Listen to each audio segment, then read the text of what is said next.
thank you for coming and spending some time with us on what is a beautiful spring day today. So thank you for spending your time with us over the noon hour.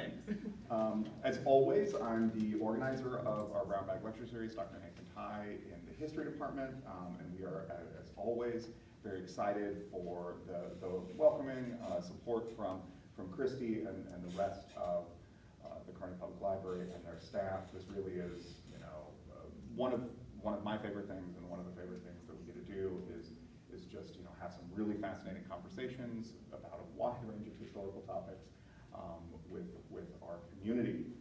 And we have a couple of coming up, so just as you're making your summer plans and you're making your fall plans.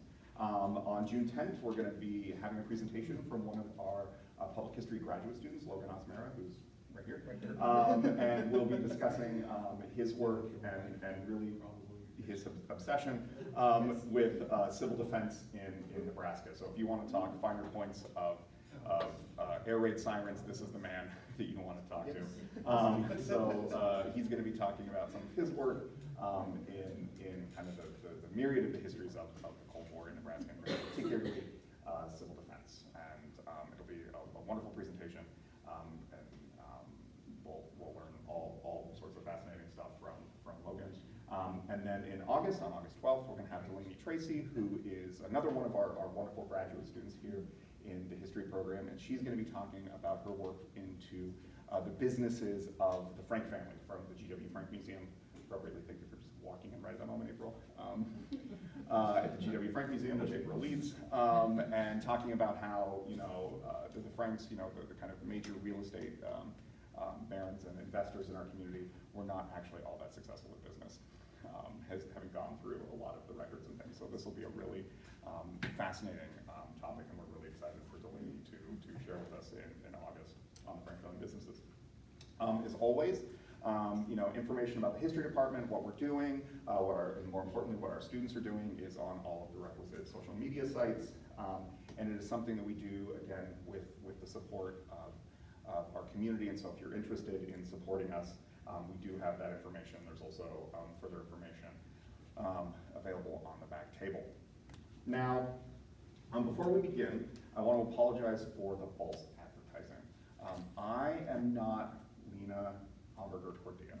Unfortunately, Lina could not be with us today, and so she tagged me in to give the talk. And so I'm going to be giving our presentation today, and instead of a history of the Buffalo County Historical Society, I also took the opportunity. We're going to kind of go a little bit deeper. And we're going to be talking today about histories of Buffalo County and the longer history of how we as a community have preserved, interpreted, and recorded our history, ultimately leading to the creation of the Buffalo County Historical Society. So I'm kind of going to give you the lead up to the creation of the Historical Society from the early efforts to record things in our community, which is we'll see as we get towards the end, this is a very auspicious time to have this conversation. But I want to begin with a painting that I really love. This is a painting of me in my office. But this is a painting from 1892 by Charles Spenslaw. It's called The Old Dealin'. And I want us to kind of ruminate and think about the actual work that takes in producing history. Okay? History is not a naturally occurring phenomenon, right? The past is something that preceded the present moment that we are in. It is everything that has happened until this very moment. And the past is without form. It is just kind of back there in the back of our heads. It comes to us in surviving artifacts and objects, and more often than not, junk and antiques and things from the past. And the creation of history then is the responsibility of taking those remnants from the past, those things that persist into the present and into the future, the memories, the objects, the buildings, the spaces, the letters, the newspapers, the clothing, all of these things, right? And we are then tasked as historians, because everyone in this room is a historian. You have family stories, you have your own life, you have histories of your community, your home that you tell. we are then tasked with giving form to that past, taking those things that come to us and giving them meaning, whether that's, in this case, as the old junk dealer, he is giving meaning to antiques, he's giving a monetary value. But maybe it's a family treasure, maybe it's a quilt that was made by a grandmother, you give meaning to it because it was connected to that person. Maybe it's a family home because it's where you grew up, or particular things happened. Maybe it's a photograph, maybe it's a story that was told to you by a grandparent or another relative, right? The past is something that is produced, history is something that is produced. It is something that a great many figures contribute to, and that can be your community, that can be professional historians like myself, that is my job. But it's a collaborative effort, right? And it's something that again, changes over time. What stories we're gonna tell, the histories we're gonna emphasize, the things we're gonna record, the things that survive. And that is very, very true for the people of Buffalo County. And so our first historian, the first person who consciously is wanting to record and document and take the moments of the past and their present and shape it into a historical narrative is someone that you are all certainly familiar with and have seen some of his photos, and that is Solomon Butcher, right? Very early in the homesteading period here, he arrives from back east. He's originally from Illinois, and stakes a claim on a homestead in Custer County, and does not last long. He's a terrible homesteader. He then briefly goes to medical school. He's also a terrible med student. He then also teaches himself how to take photos, and he is also not that good of a photographer, but he nevertheless takes a lot of them, which is important for our story. And beginning in 1892, he puts this ad in the paper in Custer County saying, I want to write a book, Butcher's Pioneer History of Custer County, a premium book offered for the best article for any part of the country of 3,000 words or less of the early settlement to date. I will pay you to write articles about yourselves. I will take photos of you, and we're going to create a history book. We're going to record this homesteading moment.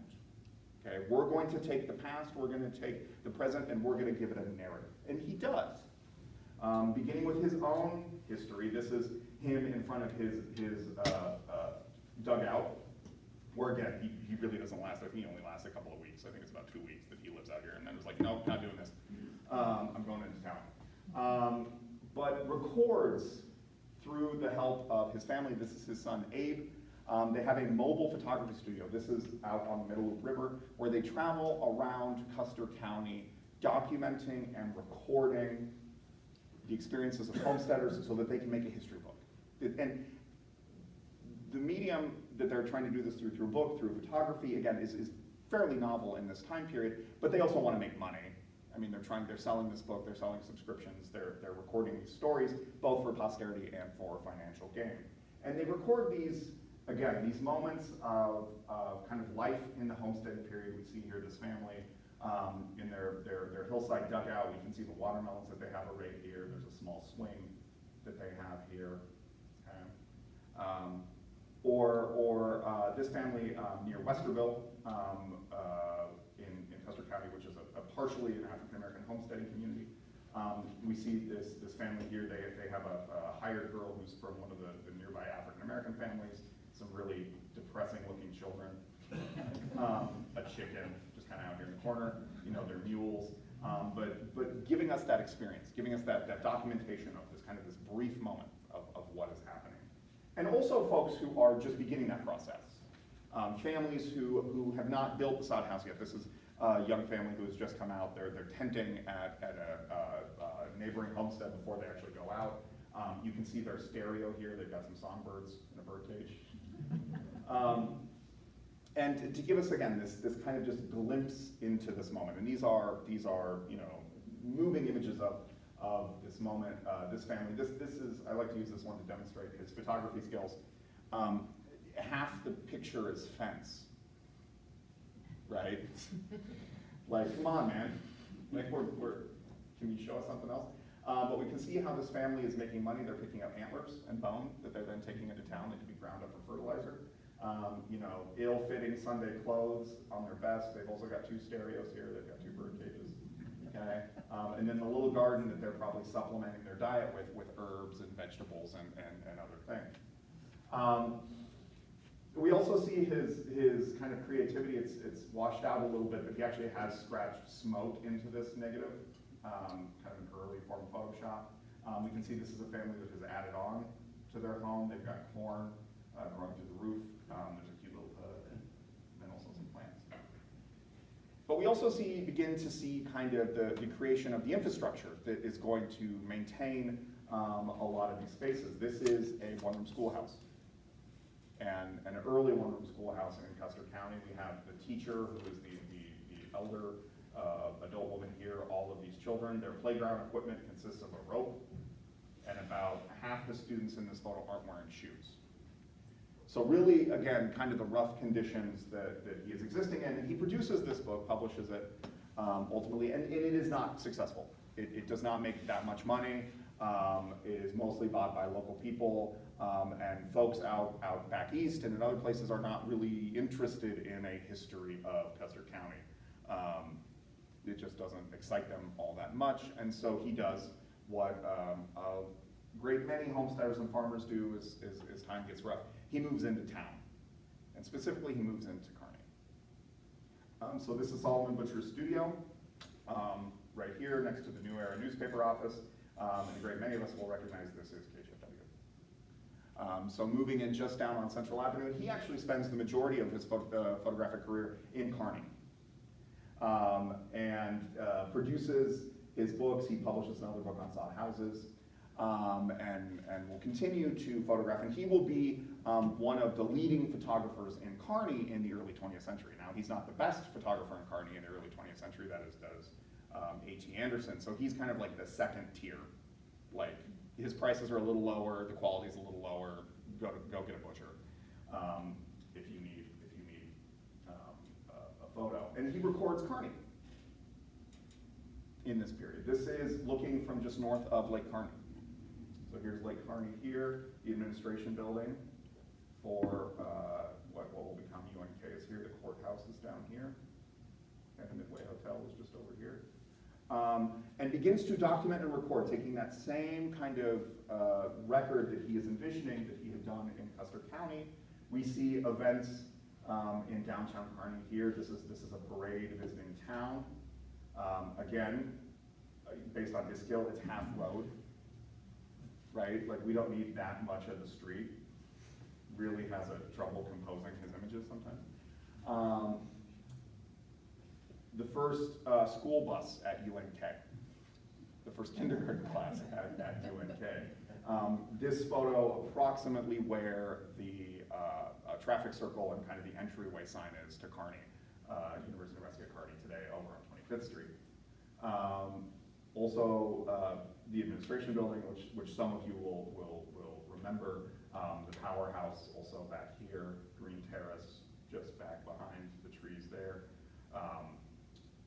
Campus has grown significantly since then, but early days at the normal school, but then also recording our early students going into the classroom and recording. This is a business class, a commercial class as they would have called it at the time. This is another commercial class that he's recording in this time period. But wanting again to kind of document the community. This is Green Terrace. This was the first dormitory on campus that some of you will also certainly remember, as well as looking down 25th Street. Also, this is about 1904, 1905. But like his sod house photos, he also took a lot of family photos, and so we have photos of prominent families. And this photo is the family is interestingly the young daughter. She's demonstrating her kind of progressive nature because she has a drop frame bicycle. Her parents are old fuddy-duddies with their buggy and horse, and she's got a brand new safety bike and a cute little Dalmatian. There's also another bike up on the porch, but kind of again demonstrating kind of the modernity is coming, the kind of the modern world technology, these things. He's also recording early scenes at the State Industrial School, what will eventually become YRTC. This is the baseball team. at what will become YRTC. This is about 1908, and we see integrated baseball. This is decades before Jackie Robinson is playing, and we have black and white players on the State Industrial School team. Now this is all in good. These are incredible photos documenting the rich history of the community, and you will see them. I use them in my presentations. I teach them all the time. But the thing to understand about Solomon is he's intentionally doing it for the historical record, because a lesser known fact is he tries to write a history of Buffalo County, but ultimately doesn't produce it. This is one of the surviving subscription slips for his Buffalo County book. He wanted to make a book like he did for Custer County, recording the development and people of Buffalo County. And so he went throughout the county, meeting with all folks from every community and from across the county, and asked them to pay him $6, and then eventually he will send them a book with their photo and with their story in it. This is order number one. This is the first copy of his ultimately unproduced history of Buffalo and Dawson County that he will do. And he goes and he seeks out the oldest person he can find in town, which is Moses Sydenham, one of the founders of the community. Moses had been the sutler at Fort Kearny. He had been the mayor of Kearny City, what is better known as Dobytown. And he then does an interview with Moses, which is on the back of the receipt, kind of talking about Moses' story and his history in the community. So the photos that he has taken, the photos that we see repeated, he is working as a historian, a commercial historian. He wants to make money off of this. Here's another one of the slips. This is a later one for somebody in Gibbon, a farmer by the name of Asia P. Lowe. He's, again, wanting to record these stories, record these interviews with folks, and produce a historical text. He ultimately does not do that, though. He is again, not the best businessman, not the best photographer. And so this project never comes to fruition. But nevertheless still has a historical mindset about him, that he wants to keep this record. So this is a letter from later in life. This is from 1915. And notice he's crossed out Kearny and written Broken Bow on his letterhead because he moves back. And this is to the head of the Nebraska State Historical Society, explaining that he has moved from Kearny, but he still is interested in producing some historical works, that he wants to, again, record what is going on in the community, and collaborating with the Nebraska State Historical Society on some of these efforts. He always has this mindset of record, document, distribute, but typically with a commercial aim. Which is then, for our benefit, ultimately successful because the State Historical Society in 1915 purchases his archive. So all of his glass plate negatives, all of his records, his correspondence, all of his material is purchased with a special appropriation through the legislature. That there's a recognition that his record of the 1880s, the 1890s, and growing Kearny is so important for the history of the state that the state needs to acquire this. And so they also contract him, this is him in the state capitol, to catalog, identify, and then put on exhibit his photos. And so the first state history museum is in the Nebraska State Capitol, and it is largely display cases with Solomon Butcher's photos of Custer County and Buffalo County. So again, even at kind of this early moment, we're beginning to see this effort to take the past, narrate the past, interpret the past, and produce a history of our county that can be shared.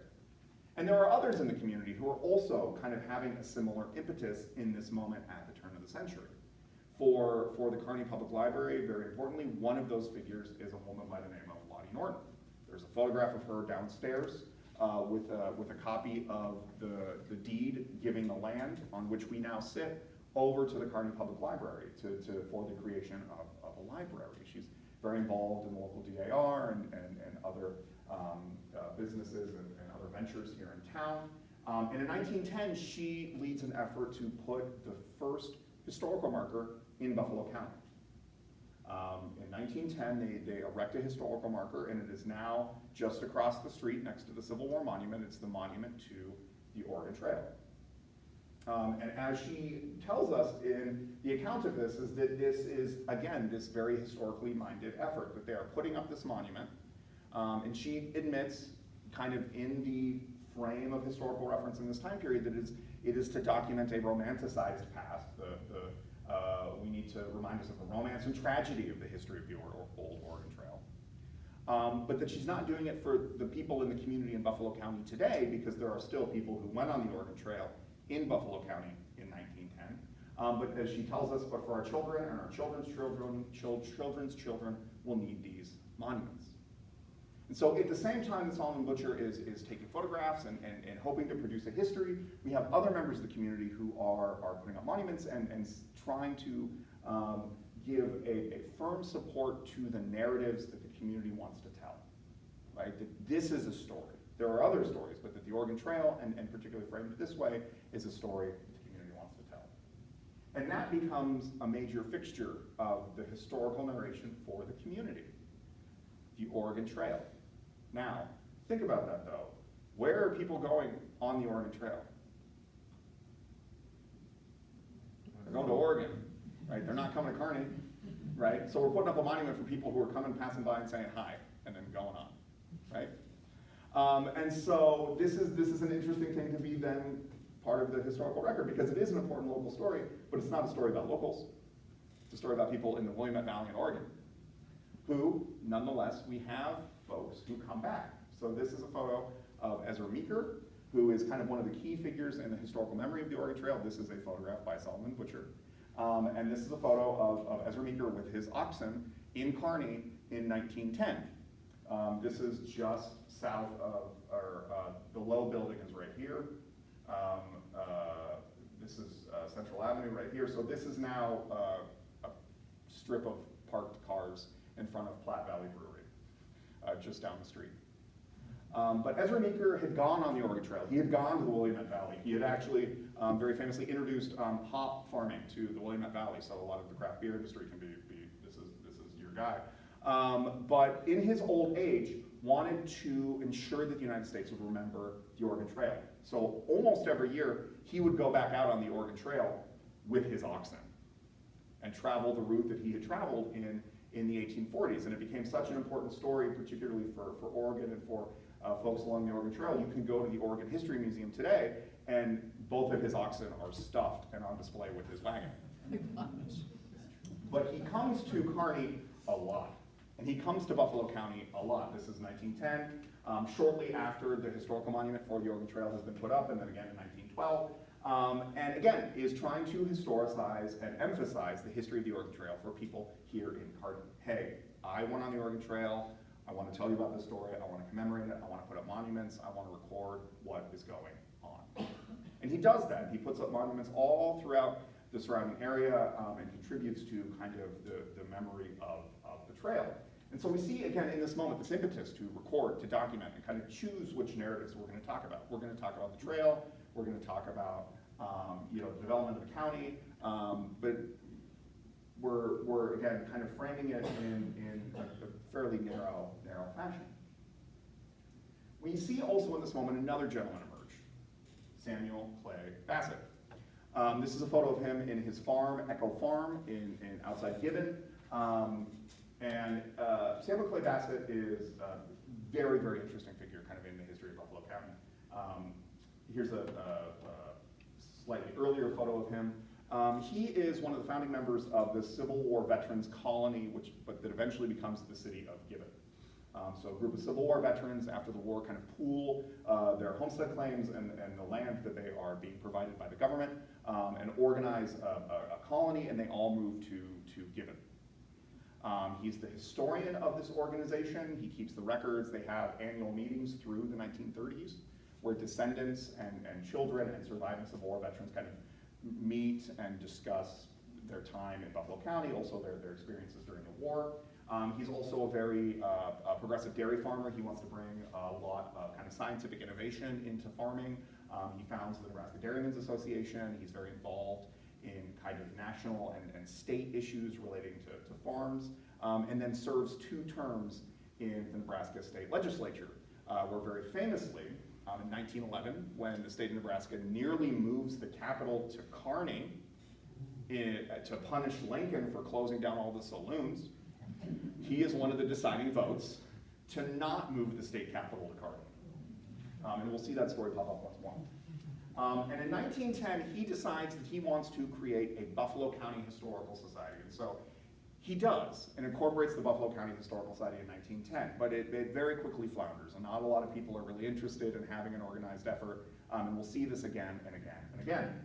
But he begins to record a lot of the histories of the county, and this is, I apologize for being washed out, but this is a manuscript for a history of Gibbon.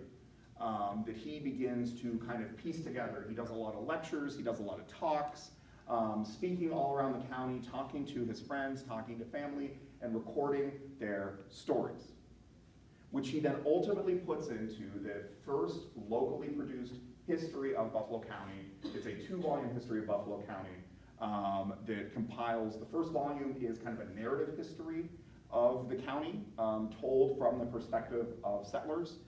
Very, very intentionally exclusionary of the indigenous communities in the area, and largely focusing on institution building. So he's really interested in, like, when did you get a parks district? When was your church founded? When was your business founded? It's very kind of structured around institutions.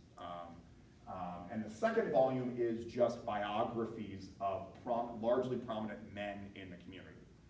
Local businessmen, local farmers, local politicians, and kind of providing these biographical vignettes on kind of important people in this time period. And as he tells us that this is being supported by people from throughout the county, but that ultimately will be oriented towards those who come after, right? That this provides some of you some benefit to those who come after us. And this is a book, this is still kind of a foundational text for the history of Buffalo County. There are things recorded in here that Samuel Claude Bassett was told by friends and family that are not found in other records, which is infuriating as a historian to be like, okay, this is a really interesting anecdote. Who told you that? Or what have you. There are copies downstairs in the local history and the genealogy collection. These are my copies. As you can tell, rather well-used copies. But his desire to create a county historical society, to have an institution that would continue to record and document the history of the county, ultimately didn't come to fruition. There was a handful of meetings which were recorded in the paper, but people just didn't have the time or just really weren't particularly interested. And so time goes on, and a couple of years later, the city of Kearney celebrates its 50th anniversary. And there's a desire to hold a parade, to have commemorations, and to recognize the events of the community. And because we don't have a historical society, the Chamber of Commerce is the one recording history and advocating history. And what they do is produce, I think, one of the really great historical treasures of Buffalo County that is now held at the Trails and Rails Museum in our archive, which are the comeback letters. And the comeback letters were an intentional effort. It was partially a newspaper campaign and partially an effort from the Chamber of Commerce to write to all the sons and daughters of Kearney who had left. People who were born in Kearney and had gone off to California, gone off to Florida, gone off to Colorado, gone off to all these different places, people who had spent time in Kearney, and to write back and to tell us their stories and their recollections. And so we also see a great many tales and stories that we wouldn't necessarily have in other places. So we have a letter from Solomon Butcher talking about his time in Kearney, the people of Kearney, the important people that it's actually a fairly brief letter about his time there. We have the kids of homesteaders who made their way to California. We have people who were born at the fort. We have descendants of kind of, again, these early folks, and then folks who left all not that long ago. This is the other letter here is another fascinating letter. This is from O.A. Martson, who is the editor of Success Magazine, and kind of a prominent self-help guru in the early 20th century. But everybody around him remembers him as the owner and manager of the Midway Hotel when it burned down. He's not a famous figure yet. He's not a famous editor. He's not a famous businessman. And so that's what he's writing about. Like we don't care what you do now. Tell us about the night in 1896 when the hotel burned down, which is what he shares with us. And this effort, again, recorded these letters. They were later kept and held at the Chamber of Commerce and then eventually transferred to the Buffalo County Historical Society. But again, trying to create the narratives, trying to create the past, but still no real kind of concerted commercial effort. And this continues. There's kind of fits and starts where the community will remember that it needs to remember, or that maybe we should have an organization dedicated to remembering or doing something with all of this old stuff that we have lying around. And it's actually in Gibbon that the first dedicated county museum is founded in 1966. When the Old Baptist Church, which is owned by the Homberger family, is turned over to the village of Gibbon to create a county, well, to create a city museum, but also a county museum, which it remains today, the Gibbon Heritage Center. And so again, a very early effort in collaborating with the kind of nascent Buffalo County Historical Society that has also been founded. And so we begin to see the establishment of specific institutions, of buildings, of places, of things that are going to record our past, interpret our past, and share it with us. And it is supported by the next iteration of the Buffalo County Historical Society, which is not the Buffalo County Historical Society of today. The Buffalo County Historical Society, again, is founded in 1959. These are the early founders, the director of the Nebraska State Historical Society, but Mrs. Wilder, Dr. Lyle Mantor, Dr. Phil Holmgren, and Miss Mabel Rice. So it is a collaboration between history faculty at the university and then local women who really want to record and document and have an institution that can do this historical work. And they begin to, in this moment, in 1959, begin to have meetings and then begin to collect things. People start looking in their attics and start sharing things with this early organization. So we have here in February of 1960, where they're being given, these charter members are being given a pennant that is part of the campaign to make Nebraska, or to make Kearney the capital city in 1911. So Kearney, a capital city. And so we, again, begin to see what do people have in their attics, what kind of stories do we want to tell, and we can see the kind of narrative that this is telling us. We want to have like a booster image, we want to have an image of Kearney as an exceptional space, the county as an exceptional space. But this organization wanes. There's a handful of dues-paying members, but only numbers in a couple of dozen based on some of the surviving material that we have from this institution. So it doesn't have a museum, it doesn't have a space, it's more just a group of concerned citizens who want to bring attention to this. But we get to the late 1960s, the early 1970s, and the United States is beginning to prepare for the bicentennial that's on the horizon in 1976. And so there's a growing recognition that maybe we should pay attention to some of the old stuff that we have lying around. And we begin to see recognition that maybe we're not taking quite care of our historical records. Now, this is, we do not have photos of the vault at the Buffalo, or of the Buffalo County Courthouse. So these are photos from the late 1960s of the Webster County Courthouse in Red Cloud. So I apologize to anybody from Red Cloud, but this is how you're keeping your records in the late 1960s. But this is common and endemic across the state, that there's a lot of growing concern that these things are being thrown out, that people don't quite care about these records, that the attention and care for them is fleeting. And so that there needs to be the creation of institutions that can kind of maintain a lot of this stuff. And so we begin to see in the late 1960s, early 1970s, the creation of county historical societies throughout the state, kind of looking to 1976 and the desire to, document, record, and then celebrate the nation's history, but also the local history that goes with that. And so we see the foundation then of the current Buffalo County Historical Society in that historical moment.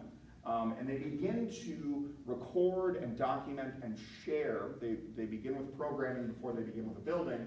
And so we see this photo from April 1972, where one of our founding members, Chan Lynch, who is our only remaining founder, living founder, is giving a tour of the old Watson Ranch, where the world's largest barn at one point in time was. That is not it.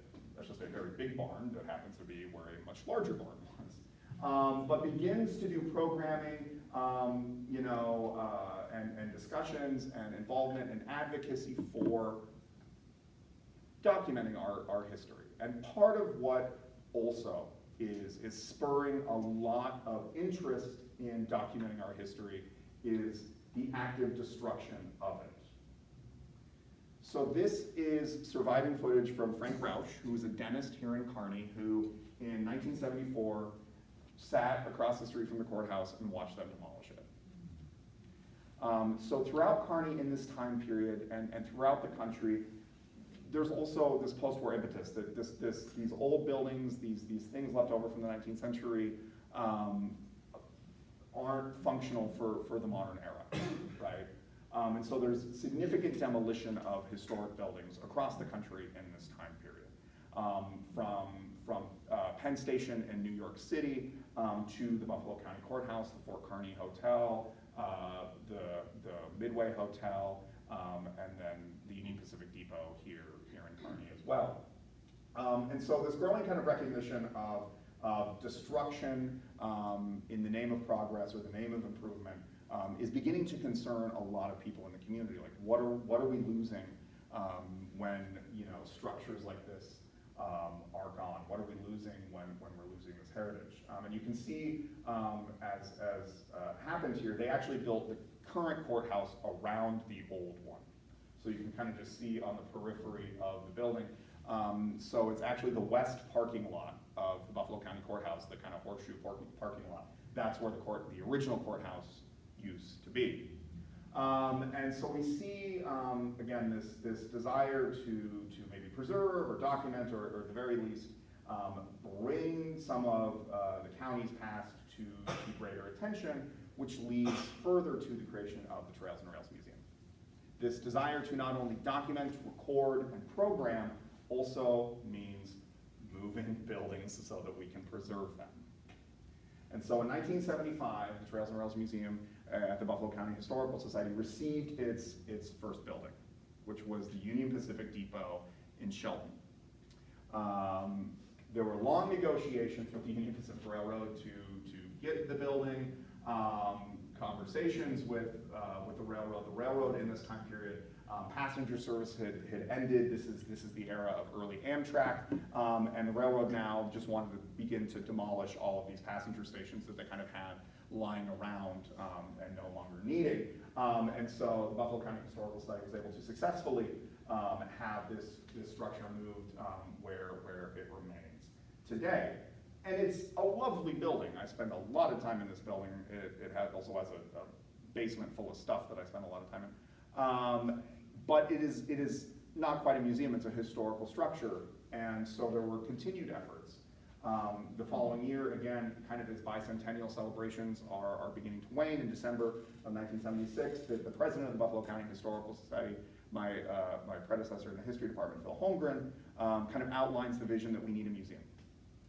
We don't just need historic buildings, we need a space where we can interpret, where we can exhibit, where we can preserve, and where we can archive all of these records. Because it's not just the buildings from the Shelton Depot, it's also the records from the Shelton Depot, it's the records from the courthouse, it's the records from businesses, it's records from county government and township governments, it's parish records from defunct churches, it's family records, it's genealogical records. We need a different kind of space.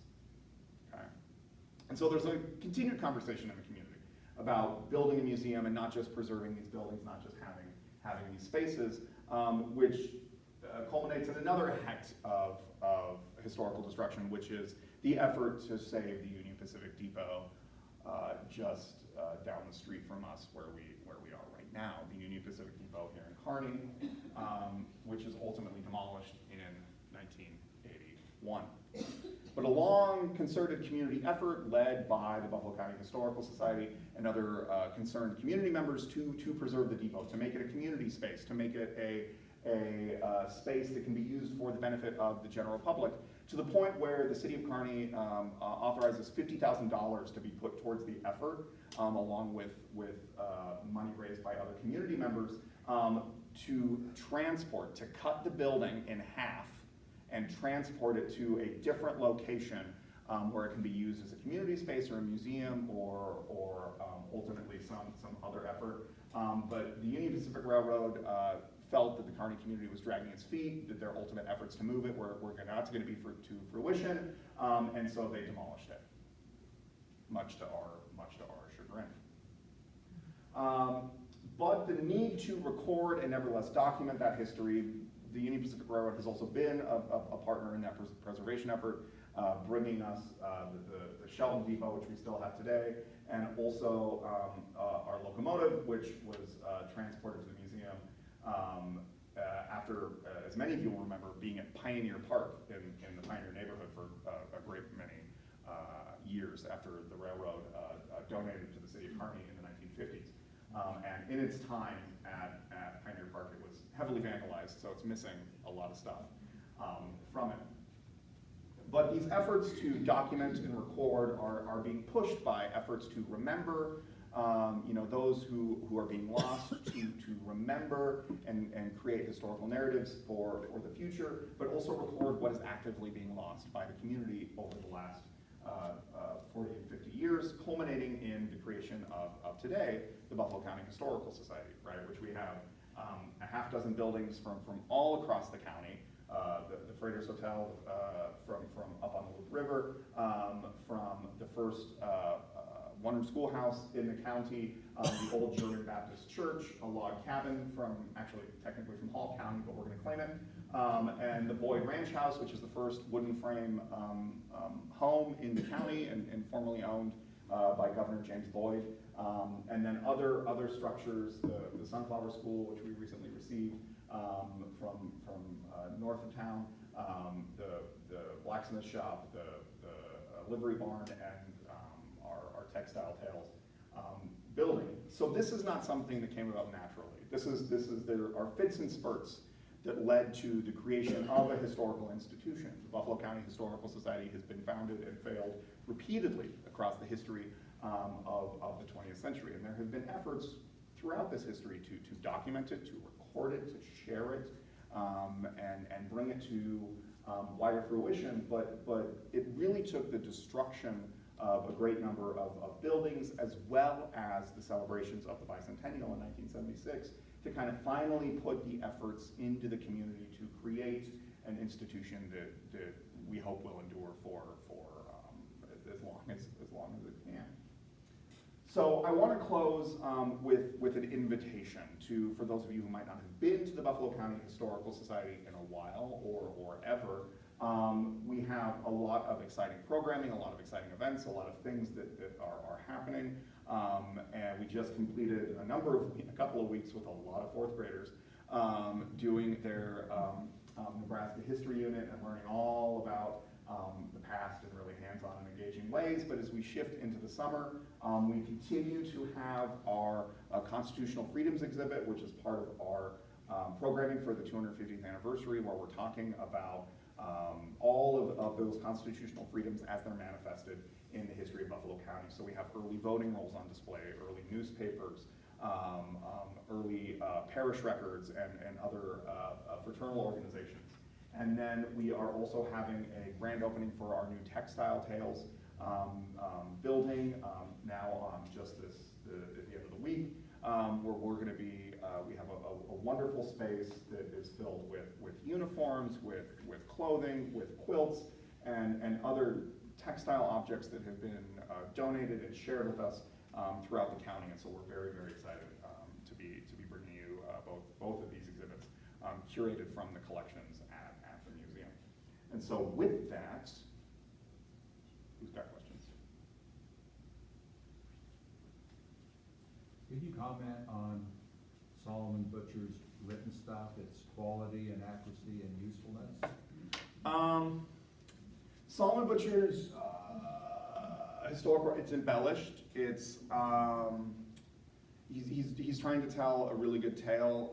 He's really emphasizing, particularly in the Custer County book, kind of the old West type of image of Custer County. So he talks about the Mitchell Ketchum murders.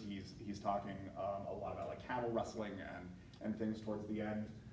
It is a useful book for understanding how people in that time period wanted they're kind of past to be represented.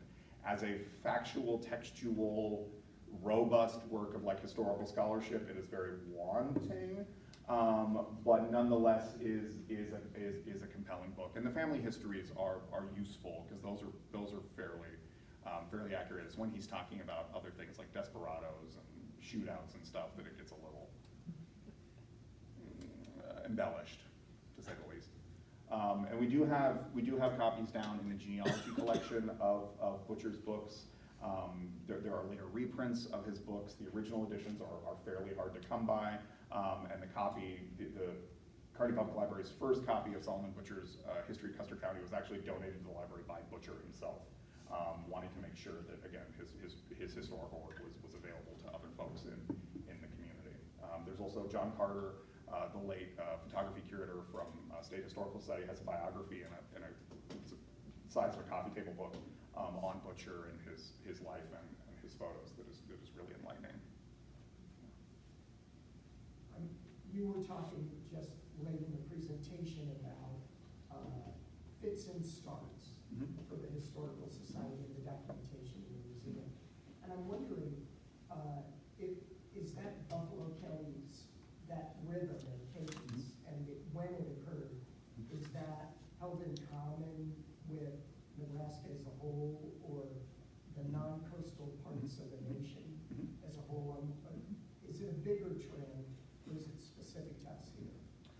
It is part of, you can kind of see when things, history gets a little more attention around like commemorations or different kinds of moments. So, for example, in 1876 for the United States centennial, they put out the Declaration of Independence for public viewing for the first time, really, because it's been hanging in the Department of Interior under just glass for a long time, and people realize how bad it looks, and that kind of then says that maybe we should do some historic preservation work. These kinds of moments of celebration and commemoration kind of wake people up that maybe we need to do something. Here in the state, by and large, this is what you're going to see in most counties. The bicentennial, really for a lot of county historical societies, that is the moment in kind of the late 60s, early 70s when we need to begin to record things. You're also in that moment in the late 70s, folks who are in their elder folks in that time period are the last folks who might have known Civil War veterans, might have known homesteaders, might have known the earliest residents of the county. So there's also kind of a recognition that there's something that's passing away that needs to be recorded. And so you see this in a lot of communities, these kinds of fits and starts. The only, really that I can speak in the immediate local context, county historical society that starts early and lasts is the Hall County Historical Society.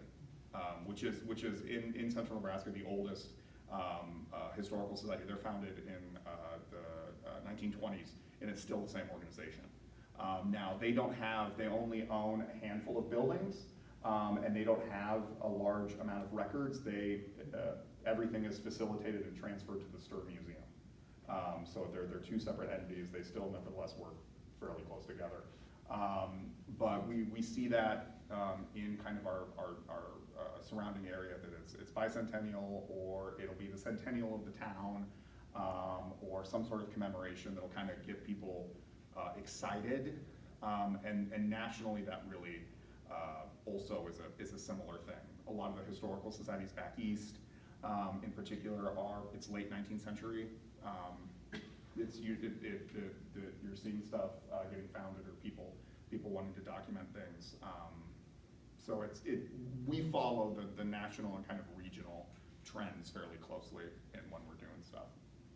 Yeah. I also wanted to add on to that. Nebraska celebrates its centennial in 1967. Yep.